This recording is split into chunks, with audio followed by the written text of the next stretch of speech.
Poor thinking habits keeps most people poor. Not poor working habits. Most people work hard, but they don't think hard. And Shoaff taught me that the mind is like a factory, a mental factory. And whatever you think about all day long pours ingredients into this mental factory. And that's what builds the economic, social, financial fabric of your life. He quoted me a Bible phrase that says, "As you think, so you become." How awesome. When he talked about poor thinking habits, he had me.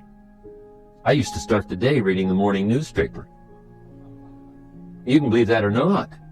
I'd get a cup of coffee and read the paper. I'd load up on wars and riots and murders and stabbings and killings and bank robberies and muggings and car wrecks and tragedies. I'd even read the back pages. I seem to like that stuff for some weird reason. I'd load up on all that, and then I'd start the day. You can imagine the kind of days I used to have. You walk around on your financial knees. They call you economic peewee. The guy says, "I want to be a great leader." Wonderful. The first thing we do is follow him to his house. When we get there, we walk in and check his library. Number one. Somebody says, "Why check his library?" The reason is because what a man reads pours massive ingredients into his mental factory, and the fabric of his life is built from those ingredients. You would not believe what some people have got in their house to read.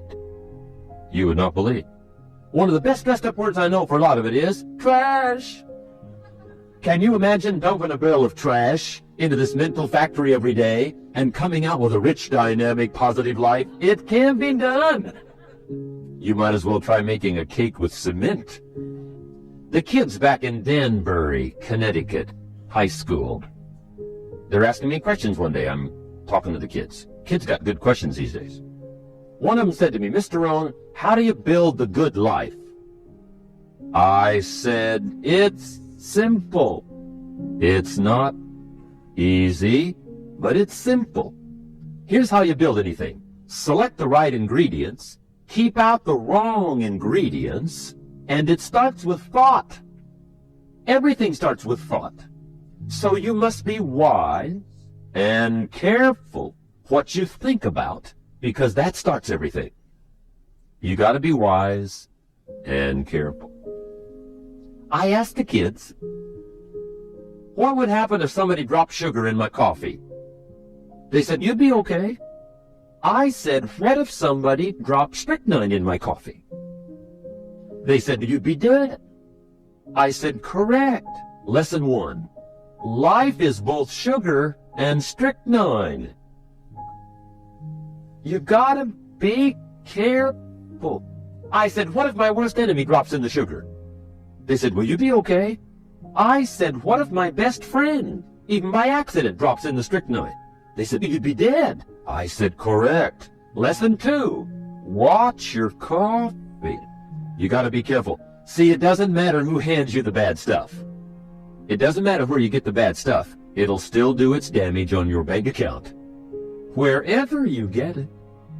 Mr. Shoaff gave me one of the greatest phrases when I first met him, when he said, "Jim, every day stand guard at the door of your mind." How important. Stand guard at the door of your mind. And you decide what goes into your mental factory. Don't let anybody just dump anything they want to in your mental factory, because you've got to live with the results. Become a good reader. All of the successful people I know and work with around the world, they're all good readers. Curiosity drives them to read. They gotta know. They just read. Become a good reader. Now that's my opinion. Listen to the other lecturers and listen to me and make up your own mind. Don't be a follower. Be a student. Okay? I say, really, for life change, you gotta read. One way to learn is from your own experiences, but another way to learn is from other people's experiences. See, one book might save you 5 years if you read it. Did you know there's books on how to be stronger, more decisive, be a speaker, be a leader, have a better effect on other people, develop your personality? Did you know there's books on that? And people don't read them? How would you explain that? And they can read. Did you know that hundreds of successful people have written their stories in books and they wrote down how they did it, and people don't read it? How would you explain that? If the guy's busy, you get tied up. The guy says, yeah, you work where I work. By the time you struggle home, it's late. You got to eat a bite of supper, watch a little TV, get to bed. You can't sit up half the night reading. And the guy's behind on his car payment. Good worker, hard worker, sincere. But you got to be better than sincere and work hard. Otherwise, at the end of your life, you'll wind up cold, stony broke. You got to be better than a good worker. You got to be a good reader. The whole world is governed by laws. The universe, in fact. Laws. We call it the law of electricity. We call it the law of gravity. There's mathematical laws. There's physical laws, speed and velocity laws, agricultural laws. There's all kinds of laws. Now that we find ourselves on the spinning planet, you just have to learn what I call the setup. Learn the setup. Life's setup. Now, we didn't set it up, but we're here, so you got to learn it. And we should learn the setup for two basic reasons. Number one, to keep from getting hurt. That's one of the major reasons for learning, so you won't get hurt. See, economically, socially, personally, you can get hurt just not knowing. Ignorance is not bliss. Ignorance is poverty. Ignorance is tragedy. You gotta know, or you're gonna get hurt. It's good to know not to walk out the 10-story window. That's excellent information. Now, what if a guy didn't know and he walks out? Now he's dead at the bottom. Somebody says, the poor guy didn't know. You gotta know, or you're gonna get hurt. Okay. Now, here's a parenthesis. You don't have to like the setup. I don't ask it to like how it is. That's not what's important. But it is important to learn how it is. Okay, so you don't have to like it, but you should learn it. That's what I tell the kids, right? Make sure you get the information. What you think about it, that's up to you. What you're going to do with it, that'll soon be up to you. But make sure you get it. See, there's nothing worse than being stupid. Not being broke is bad, but being stupid is awful. And what's really bad is being broken stupid, right? That's about the end of the world. There isn't anything much worse than that. Unless you're sick. Sick, broken, stupid. That is it, right? There's nowhere else to go. So make sure you get the information. It's key. You don't have to like it, but learn it. And Mr. Schoaf gave me probably the greatest clue he gave me when I first met him.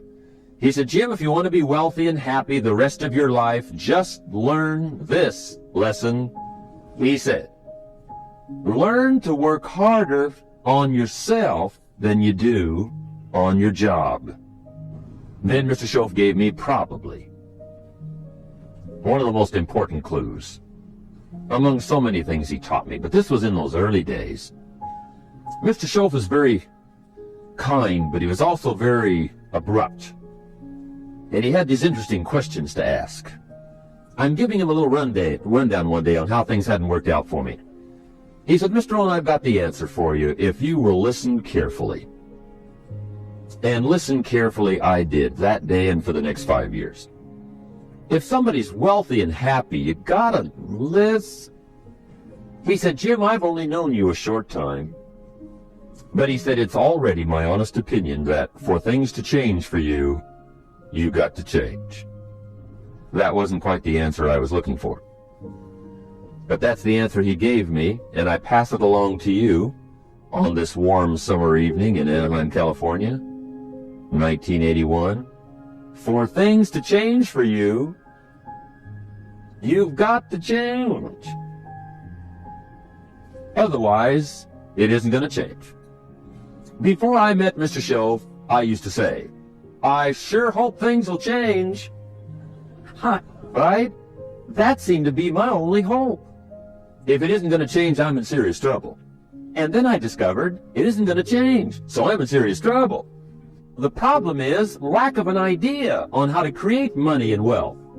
It isn't lack of money, it's lack of ideas. So if you get the ideas, so you can change anything. Now, to get ideas, you need a constant study of finding out. Now, Schoaf also said, when you find out something that works, put the information in your journal. Don't use your head for a filing cabinet.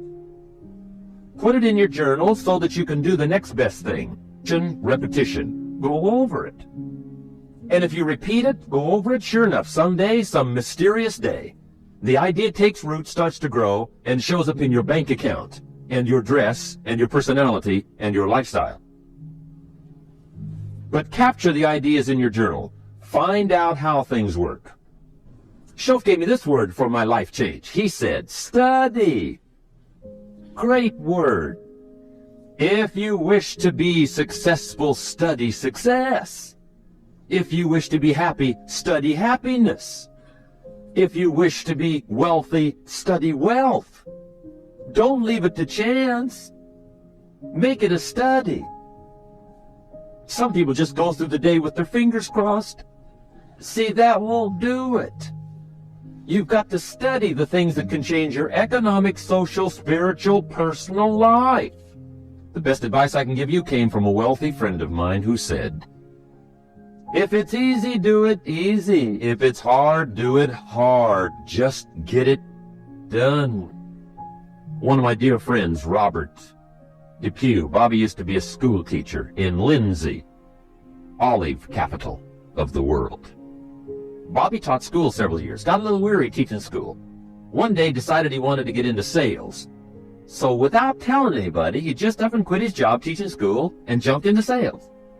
When he did, his brother made fun of him, laughed at him, put him down, said Robert's lost his mind.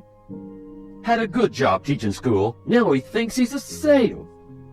He's gonna go down the drain, lose everything. Just put him down something fierce. Bobby said, the way my brother acted when I got into sales, he said that made me so mad. I decided to get rich. And my question for you tonight, is it possible to get that mad? Of course. Wealth is not a matter of intelligence. It's a matter of inspiration. Today, Robert happens to be one of my millionaire friends. Bobby's rich. Frank Sinatra said one time, the best revenge is massive success. Here's number one. Schoaf said, Mr. Rohn, if you wish to be wealthy, study well. When he said that, I said, my gosh, I don't know anybody that studies well. Where am I going to learn it? He said, never mind, Mr. Rohn, now that you've met me, if you'll be with me for a while, he said, and if you'll commit yourself, he said, I will teach you. And he taught me. He taught me the books. He taught me the stuff. Changed my life. By the time I was 31, I was a millionaire. The man taught me, if you wish to be wealthy, study well. If you were to show me your present economic plan, in a personal conversation between you and me, you say, Mr. Rohn, let me disclose for you my current economic financial plan for the future. Would I get so excited I'd say, hey, I'm going to go across the country and lecture on your plan? And if the answer is no, Mr. Rohn, you probably wouldn't want to go across the country and lecture on my plan. Here's my question to you. Why not? Why wouldn't you have a superior, powerful financial plan that's taking you to the places you want to go?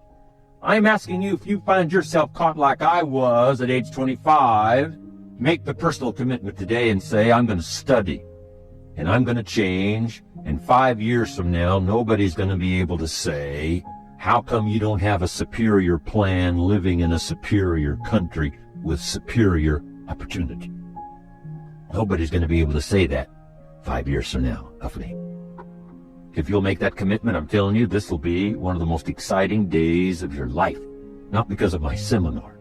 It'll be one of the most exciting days of your life because of your commitment to this simple little process I've outlined.